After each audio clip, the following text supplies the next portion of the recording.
Hey everyone, welcome back to another Mattel JP30 93 Classic review. Today we take a look at the Dr. Ian Malcolm Glider Escape Pack. The Jurassic Park 30th anniversary celebration is in full swing with these new retro toys hitting store shelves.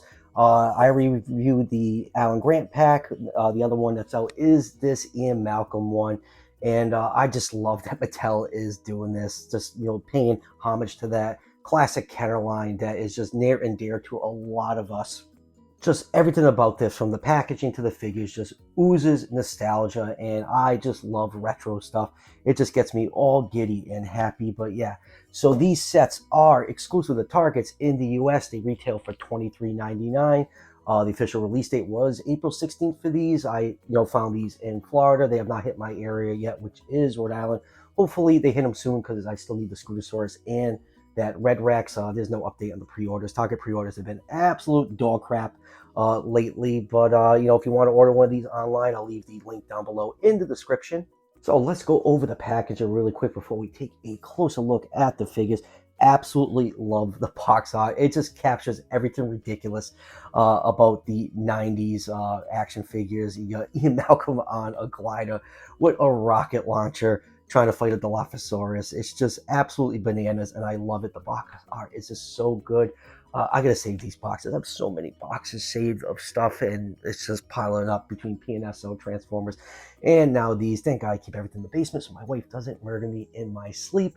But we got Ian flying around like a lunatic. We got the Dilophosaurus, baby Triceratops, the 93 Classic logo up here in the corner, the JP30th logo, Jurassic Park logo down here. Spinning around, beautiful homage to the old dioramas. I'm going to pop my camera off the tripod really quick so we can get a closer look at these. Just absolutely love these product shots on the back. It just looks absolutely great. And down here we get all the contents in the packaging, the other figures in the JP3 wave, and then we have the capture gear for the Dilophosaurus and a carrier for the baby Triceratops. Yeah, the packaging on these figures is absolutely great.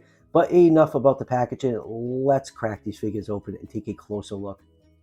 And here is the whole set of the packaging. I have to say, another really fun retro style set from Mattel. The Dilophosaurus is pretty cool. The paint apps are a little lacking. I just wish they paid a little bit more homage to the original Kenner toy, but it's a nice small Dilophosaurus, so it scales really well with the human figures. I always felt like the other Mattel Dilophosaurus were a little bit too big. Yes, I know Dilophosaurus was a lot bigger in real life, but the one in Jurassic Park 1 was very small, and this one is pretty close to that size. Ian Malcolm looks great.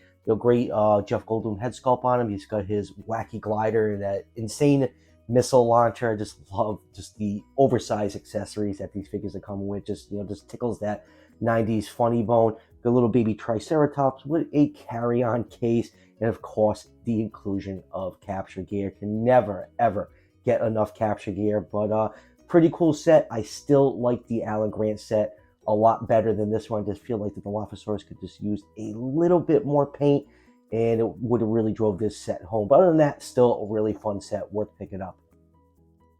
And now for some measurements. Ian Malcolm is your standard 3 3/4 inch figure, or 9.5 centimeters. So he is a 1/18 scale. The little baby Triceratops is about 2 3/4 inches long, or about 7 centimeters. And the Dilophosaurus, measured along the curve of the tail, is around 6 inches long, or 15.2 centimeters, and 3 inches tall to the top of the crest, or 7.6 centimeters. So by my best guess, the Dilophosaurus in Jurassic Park 1 was around 7 feet long, or 2.1 meters. So I'll put this Dilophosaurus in the 1/14 scale range. And now let's take a look at Ian Malcolm. Best as I can tell, the head sculpt is just a slight retool of the Hammond collection one. Here is the old Legacy collection. Ian Malcolm without his glasses, and woof, that eye placement on that one. But yeah, pretty good looking Jeff Goldblum head sculpt on this new 93 Classic figure. Just slight differences with the sideburns on this new figure versus the Hammond collection one. Other than that, the head sculpts are pretty much the same. So let's get these guys out of the way and bring them in closer, and let's take a closer look at that. Now again, let's see, my camera does not like when I go all nice and close like that. Very, very nicely done. He has his shades on.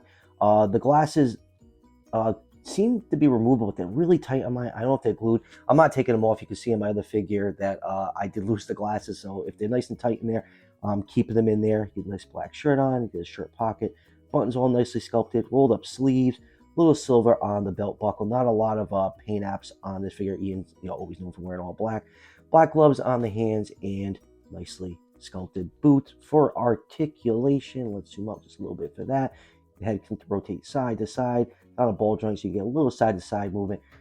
Rotation at the shoulder, arm can stick straight out, get about 9 degrees of bend at the elbow, rotation at the elbow, waist articulation, he can do the splits, you get about 90 degrees at the thigh and 90 degrees at the knee, and rotation at the knee. So, like I always say, I wish I had Hammond style articulation, but the old figures did not have the best articulation, so this is a neat compromise. Now let's take a look at the accessories that come with Ian. First up is his glider pack. In nicely done accessories, you have some nice molded detail on the inside of the backpack. The straps have nice sculpted detail on it. Turning it around, you get some nice green transparent plastic with some nice molded detail. You can see through that. I think these are supposed to be rocket boosters for the glider. Now to put the glider on Ian, all you need to do is pop out one of these straps and just swing one over his arm, and I just popped out one of the wings, just pop it right back in there, and all you need to do is just tuck that clip in the back, and then I didn't get it in all the way, but you get the idea about it, and that's how it fits on Ian. And next up is his oversized, I guess, tranquilizer dart accessory. Just absolutely love this weapon. You get a nice transparent green missile tranquilizer dart. You get a scope up here, lots of sculpted detail all over this. Just a giant oversized weapon, and I absolutely love it. The fire mechanism on this thing works pretty well. It has some nice force behind it. These are just perfect to remind you of just how crazy the 90s were with accessories. And next up is the baby Triceratops, just cast in a greenish blue plastic. You just have a little bit of paint apps on the face around the eye. The eye is painted in a glossy black color. Horns are done in white. Neat little accessory, very stylized. All the human figures in the original Jurassic Park line came with baby dinosaurs, so it's nice that Mattel is including these. You do get a capture gear accessory that just clips over the Triceratops, so you can clip it on there and you can just walk around with your pet Triceratops. And now let's take a closer look at the Dilophosaurus. It's about time we got a mainline Dilophosaurus figure without the frill sculpted onto it. You can still see the frill flaps sculpted on to the body. The paint apps on this figure, they're okay. I just wished it just looked a little bit more like the original Kenner, just maybe some like shading on the belly or something like that. But all around, a really nice looking figure. Love the piercing red eyes with the black pupil. It really makes this thing look sinister. Get some yellow paint on the crest. Bottom jaw is cast in yellow plastic. The teeth are painted nice and white. Let's move the camera around, man. It does not like zooming in on these little figures. Inside the mouth is painted with pink plastic, and then pink paint, and then going down to the neck you have that yellow stripe that looks like a 5-year-old colored in a dark room going down the side of the body. And then for the top right here, we do have the scan code for those of you that want to scan this into the fax app, and then going down to the arms. No paint on the hand claws or the toe claws. There's not really too much to talk about on this figure. The paint apps are very lacking of a soft rubber flexible tail, but I do really appreciate the size of this figure. Like, it much closely matches the size of the Dilophosaurus to how it appeared in Jurassic Park 1. Now for articulation, mouth can open up really, really far, close completely flush, arms move forwards and backwards, hind legs backwards and forwards, and really, really tight on mine, and the tail really doesn't rotate. It's just that flexible rubber, but all around a really neat looking figure that could just use a couple more paint apps. And the last thing we need to talk about this Dilo is the inclusion of capture gear. I absolutely love capture gear. I wish Dino Escape and Dino Trackers came with more of the gear, but at least we're getting it now in this retro line. You got a piece that goes over the head, and then you have some shackles. They're all one piece that connect to the ankles and the wrist of the Dilophosaurus. So yeah, I really hope Mattel does more retro style figures with the capture gear. It was just a huge part of the line, and I'd love to see more of it.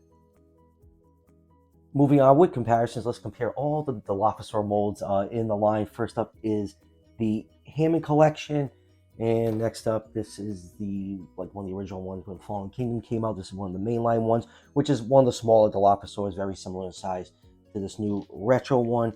And next up here is one of the Sabbath Strikes Dilo, and here's another Sabbath Strike one that have to hold up. Its legs are incredibly warped. This one actually shot water. Kind of wish this new one was made out of hollow plastic and could also spray water, so kind of a missed opportunity from Mattel. And next up, let's do some Hammond Collection figures. Here it is with the Hammond Collection Velociraptor. And next up, here it is with the Gallimimus.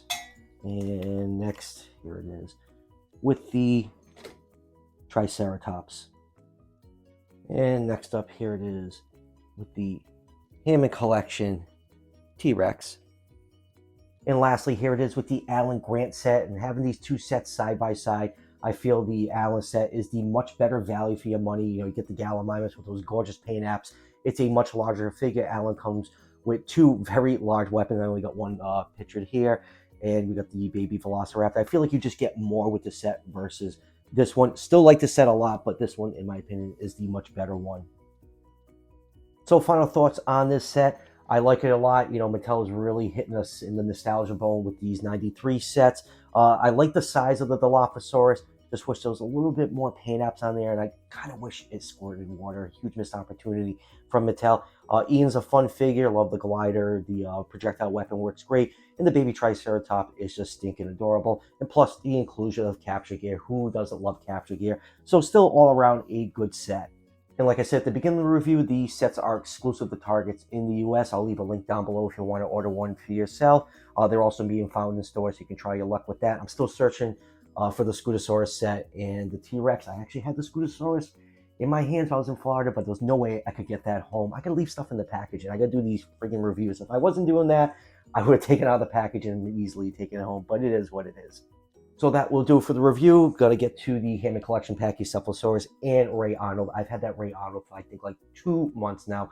So I'll be finally reviewing those two together a little bit later on this week because some other new figures coming in from other companies. So stay tuned for all of that. And as always, if you're enjoying the content on this channel, show your support by hitting that subscription button just below the video. Each subscription helps out the channel tremendously and it's greatly appreciated. And I'll see you guys for the next one.